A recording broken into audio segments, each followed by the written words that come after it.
കാസർഗോഡ് യുവാവിനെ തട്ടിക്കൊണ്ടുപോയ കേസ് പ്രതിയുടെ വീട്ടിൽ നിന്ന് വൻ കള്ളനോട്ട് ശേഖരണവും നോട്ടെണ്ണൽ യന്ത്രവും കണ്ടെത്തി. കാസർഗോഡ് നഗരത്തിൽ നിന്ന് പട്ടാപ്പകൽ യുവാവിനെ കാറിൽ തട്ടിക്കൊണ്ടുപോയ കേസിലെ പ്രതിയുടെ വീട്ടിൽ പോലീസ് നടത്തിയ റെയ്ഡിൽ വൻ കള്ളനോട്ട് ശേഖരവും നോട്ടെണ്ണുന്ന യന്ത്രവും കണ്ടെത്തി. ചട്ടഞ്ചാൽ ബെണ്ടിച്ചാലിലെ കെ വിജയന്റെ ചെറുക്കള കോലാച്ചി അടുക്കത്തുള്ള വീട്ടിലെ ഷെഡിൽ സൂക്ഷിച്ച നിലയിലാണ് കള്ളനോട്ടുകൾ കണ്ടെത്തിയത്. 2000 രൂപയുടെ 2500 കള്ളനോട്ടുകളും 1000 രൂപയുടെ 50 കള്ളനോട്ടുകളുമാണ് പിടികൂടിയത്. ഇതോടൊപ്പം പിൻവലിച്ച 500 രൂപയുടെ നിലവിലില്ലാത്ത 100 നോട്ടുകളുമാണ് പിടികൂടിയത്.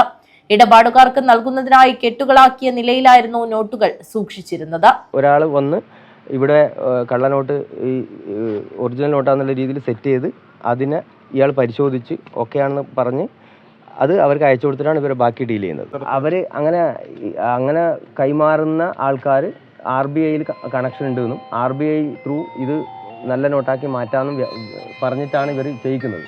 അത് ഞങ്ങൾ ഏജൻസിനെ ഞങ്ങൾ തരാം, നിങ്ങൾ അത് ഡീൽ ചെയ്താൽ മതി എന്നാണ് ഇവർ പറയുന്നത്. നിരോധിച്ച നോട്ട് മാത്രമാണ് ഇപ്പോൾ ഞങ്ങൾ സീസ് ചെയ്തിട്ടുള്ളത്. പഴയ പ്രചാരത്തിലുണ്ടായിരുന്ന നോട്ട് മാത്രമാണ് ഇപ്പോൾ സീസ് ചെയ്തത്. നിലവിലുള്ള നോട്ടുകൾ കിട്ടിയിട്ടില്ല. സാധാരണ രീതിയിൽ നമ്മളൊരു കള്ളനോട്ടായി യൂസ് ചെയ്യാൻ പറ്റുന്ന അത്ര പെർഫെക്ഷൻ ഇല്ല, പക്ഷെ എന്നാലും കള്ളനോട്ട് തന്നെയാണ്.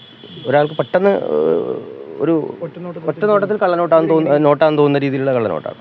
കേസിൽ റിമാൻഡിൽ കഴിയുന്ന പ്രതികളെ കൂടുതൽ അന്വേഷണത്തിനായി ടൗൺ പോലീസ് കസ്റ്റഡിയിൽ വാങ്ങിയിരുന്നു. ഇവരെ ചോദ്യം ചെയ്തതോടെയാണ് വിജയന്റെ വീട്ടിൽ കള്ളനോട്ട് ശേഖരം ഉള്ളതായി പോലീസിന് വിവരം ലഭിച്ചത്. ഇതിന്റെ അടിസ്ഥാനത്തിൽ പോലീസ് നടത്തിയ പരിശോധനയിലാണ് കള്ളനോട്ടുകളും നോട്ടെണ്ണുന്ന യന്ത്രവും കണ്ടെത്തിയത്. നിരോധിത നോട്ടിടപാടുമായി ബന്ധപ്പെട്ട പ്രശ്നത്തിന്റെ പേരിലാണ് മുഹമ്മദ് ഹനീഫയെ തട്ടിക്കൊണ്ടുപോയത്. സംഭവത്തിൽ 2 കേസുകളിലായി 8 പേരെ അറസ്റ്റ് ചെയ്തിരുന്നു. News bureau, Kasaragod.